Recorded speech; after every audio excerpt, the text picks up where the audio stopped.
Consultancy ఎంపికే చాలా కష్టమైన పని. ఎందుకు కష్టమంటే, ఒక కన్సల్టెంట్ తను ఎన్నేళ్ళు ఉన్నాడు, ఎంతకాలం ఉన్నాడు, ఏ కాలేజీ పంపిస్తున్నాడు, ఏ దేశానికి పంపిస్తున్నాడు అన్న విషయాన్ని తనకి ఏదైతే గతం ఉందో ఆ గతం ఎవరికి తెలియదు.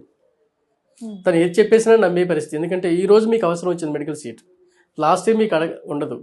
ఇప్పుడు మీరు ఒక ప్రోడక్ట్ ఉందనుకోండి, లాస్ట్ ఇయర్ కొన్నారు, అంతకంటే అది బాగోలేదు, ఇంకోటి కొంటారు మళ్ళీ అవసరం వచ్చినప్పుడు. ఒక కారు కొన్నారు, పాడైంది, ఇంకో కారు కొన్నప్పుడు ఆ కారు కొనరు. లేదు ఒక ఫ్రిడ్జ్ కొన్నారు, ఆ కంపెనీ పోయింది, ఇంకో కంపెనీ కొనేటప్పుడు ఆ కంపెనీ కొనరు. అంటే మీకు ఇది తెలుస్తూనే ఉంటుంది, మంచి ఏంటి చెడు ఏంటి మీ అనుభవంలో.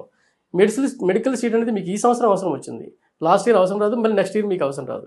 సో అప్పుడు ఈ కన్సల్టెంట్లు ఏం చేస్తారంటే, ఈ రోజు ఎవరెవరు ఉన్నారని మీరు చూస్తారు.